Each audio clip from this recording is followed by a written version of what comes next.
경매스쿨 현미경의 치우입니다. 여미입니다. 아파트나 빌라 경매를 오래 하신 분들이 좀 놓치는 것들이 있더라고. 아파트나 빌라 경매를 하시던 분이 주택이나 토지 경매로 넘어오다 보면 이 명도하는 부분에 있어서 굉장히 포커스를 많이 잡아. 그런데 주택이나 토지 같은 경우는 명도하는 것보다는 주변의 입지, 활용도 이런 부분에 더 많은 포커스를 잡아야 되는데 엉뚱하게 포커스를 잡다 보니까 꽤 괜찮은 물건들을 쉽게 놓치더라고. 그래서 오늘은 쉽게 처리할 수 있는 물건을 아마 그런 부분에 있어서 놓치지 않았나 하는 생각이 있어서 물건을 선정해서 가지고 왔습니다. 네, 어떤 물건인지 같이 화면을 보도록 하겠습니다. 2022 타경 2853 사건이고요. 경기도 이천시 마장면 관리에 있는 용도는 주택입니다. 면적이 135평 정도 되고요. 건물 면적은 14평 정도, 뭐 작은 시골집 정도 되겠네요. 그냥 시골 주택이야. 감정가가 그래도 시골집인데도 2억 2천 정도.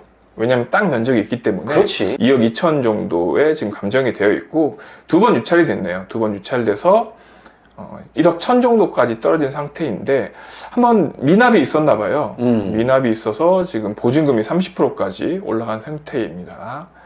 자, 여기 보니까 여기 변경 되고 작년 겨울쯤에 낙찰이 한번 됐었어요. 여기도 단독으로 됐었네요. 한 1억 5천 정도에 낙찰이 됐었는데 여기 허가까지 났지만 이제 미납이 됐고 이 미납 때문에 여기 보증금이 30%로 늘어났죠. 그 상태에서 3월 6일에 매각이 됐는데 단독으로 1억 1,500 정도에 낙찰이 됐습니다. 자, 1층 목조 함석 구조고요. 주택이고 면적이 14평 정도. 그래서 총 합쳐서 토지가하고 또 건물가랑 합쳐서 2억 2,600 정도로 감정이 됐습니다. 이 건물 감정 가격이 600 정도니까 거의 허름한 부셔져도 뭐라 할 거 없는 그런 주택이겠네요. 철거 비용이지. 철거 비용이 더 들걸요 아마. 폐기물 가격하고. 그렇지. 그럼 거의 이제 토지 가격만 보고 산정을 해야겠죠. 계획관리 지역이고요. 또 현황 일부 도로로 사용을 하고 있네요. 문제가 이런 거죠. 전입이 있어요. 2010년에 전입이 되어 있고 또 대항력이 있고 대신에 이제 확정이나 배당이 없는 상태. 주택 임차권을 갖고 있는 분이라는 얘기죠. 그런데 이 아파트나 빌라를 오래 하신 분들 같은 경우는 저 대항력이라고 하는 저 부분을 굉장히 크게 생각을 해. 그렇죠. 인수라고 생각하니까. 그런데 이 물건에서 전체 건물가액이 600만 원이라는 것은 그 물건이 없어져도 아무런 가격에 영향을 주지 않아. 그런데 아파트나 빌라를 오래 하신 분들 같은 경우는 저 대항력을 굉장히 크게 봐서 명도를 못하면 어떡하지?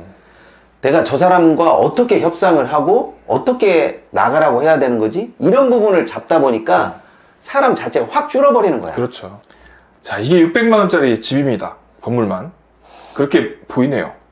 그렇게 보이기도 하지만 나는 사람이 안 사는 것처럼 보여. 그럴 수도 있겠네요. 여기 자세히 보니까 열쇠가 채워져 있는 것 같기도 하고. 자, 아주 허름하죠. 여기 슬레이트 지붕으로 되어 있고 경운기도 좀 안 쓰고 있는 것 같아요. 근데 이제 경기는 누구 건지는 모르겠지만 저 집이 내가 볼 때는 효용 가치가 전혀 없어. 그렇죠. 전혀 없기 때문에 저런 집 같은 경우에서 내가 이 건물을 부신다라기보다는 그냥 놔둔다라는 의미로 만약에 내가 저 땅을 팔더라도 그냥 집은 뭐라고 해야 되나? 보너스?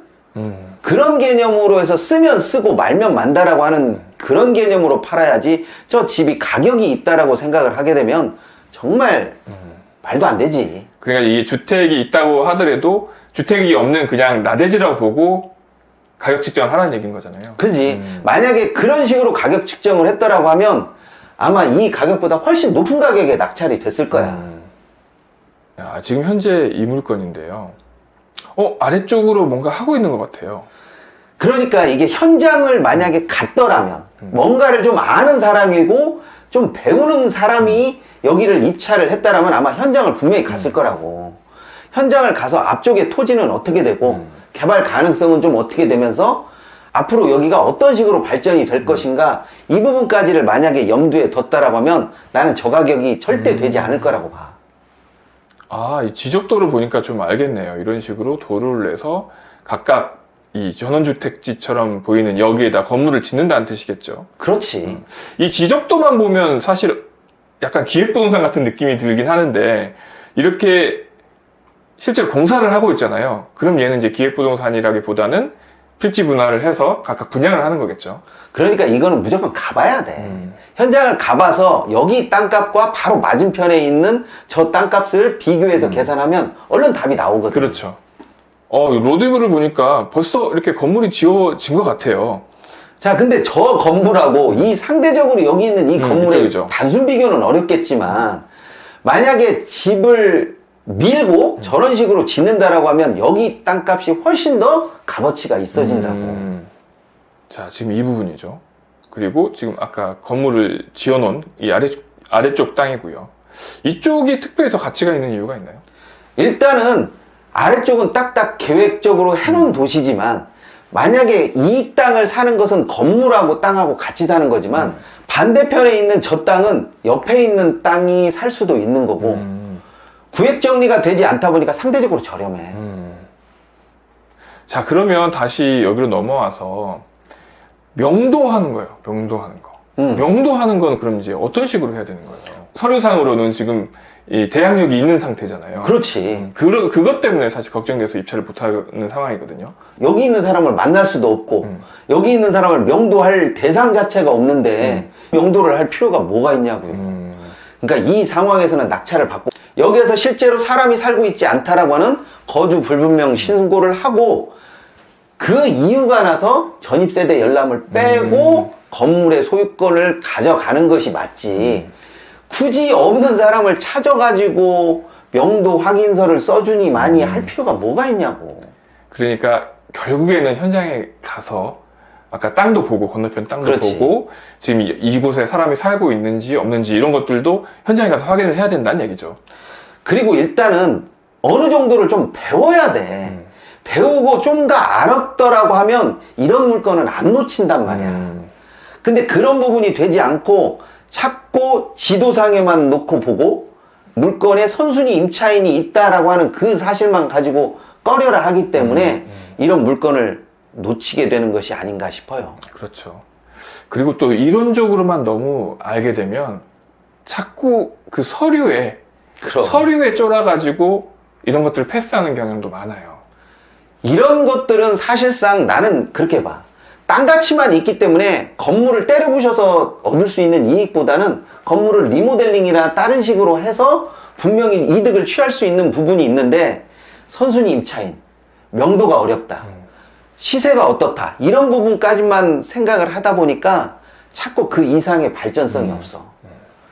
낙찰 이후는 모든 것을 내가 책임진다가 아니라 낙찰 이후에도 좀 더 나와 원활하게 관계를 맺을 수 있는 가이드가 있다면 나는 이런 물건 안 놓쳤을 것 같아. 조금 아쉽네요. 많이 아쉽지. 솔직히 저는 이 물건 눈여겨보고 있었습니다. 그래서 경매 물건을 보실 때 물건 분석도 중요하지만 현장의 경험도 굉장히 중요하기 때문에 현장을 좀 많이 다니시고 분석도 많이 해보셨으면 합니다.